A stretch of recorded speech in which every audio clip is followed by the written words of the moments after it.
By now, most of you have at least heard of Obamacare. The purpose of this video is to talk to you about how it impacts you as an individual, how it's going to affect your family, and the bigger landscape about insurance in general and how Obamacare is going to affect your employer. So come with me and I'm going to walk you through Obamacare A to Z. The real name for Obamacare is the Affordable Care Act. It became a law in 2010. It is nearly 1,000 pages long, and there are tens of thousands of pages of rules explaining how the law works. So as you can imagine, there's a ton of wrong information out there about the law. Today we're here to give you the facts.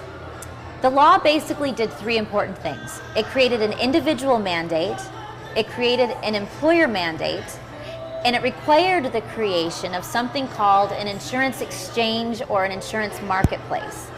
Now, the employer mandate is the part of the law that tells certain employers that they have to start offering health insurance to their full-time employees. The individual mandate is the part of the law that tells individuals that they have to start carrying health insurance or they will pay a penalty to the federal government. We'll talk more about both of these in a minute. The insurance exchanges I'm going to talk about first. The insurance exchanges or the insurance marketplace are basically websites where people can go buy health insurance. Many states created their own state-specific exchanges, and other states have chosen to use the federal exchange. Each exchange is actually a website similar to a Travelocity or an Expedia.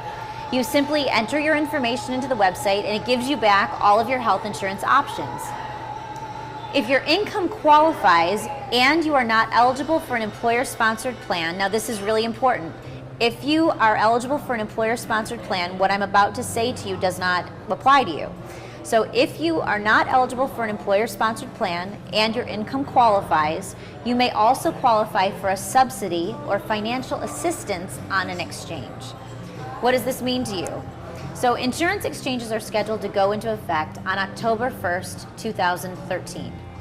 The subsidies that are available are for individuals and families that earn up to 400% of the federal poverty level. What this means is that there's different levels of subsidies available depending on the different levels of income.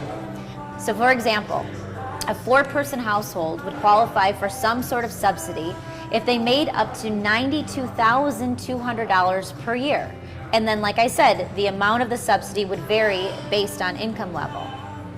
Subsidies are also available for individuals who are offered an employer-sponsored plan, but if that plan does not qualify as minimum essential coverage, which is a term we'll talk about in a minute, but basically what that means to you is that if the employer-sponsored plan does not cover at least 60% of the total allowable cost of the benefits, then you can still qualify for a subsidy even if you're offered that plan, because that employer plan would not qualify. It's very important to remember that no one can get a subsidy if they are eligible for a qualified employer-sponsored plan. This means that if your employer offers insurance to you, your spouse, or your children, then none of you will qualify or be eligible for a subsidy on the exchange. I'm going to repeat that because this is one of the biggest shockers that people hear. If your employer offers insurance and the insurance is qualified, if the insurance is offered to you, your spouse, or your children, none of you qualify for a subsidy on the exchange. Now this is true whether or not any of you accept the employer-sponsored coverage that was offered to you. Information about the exchange can be found at www.healthcare.gov.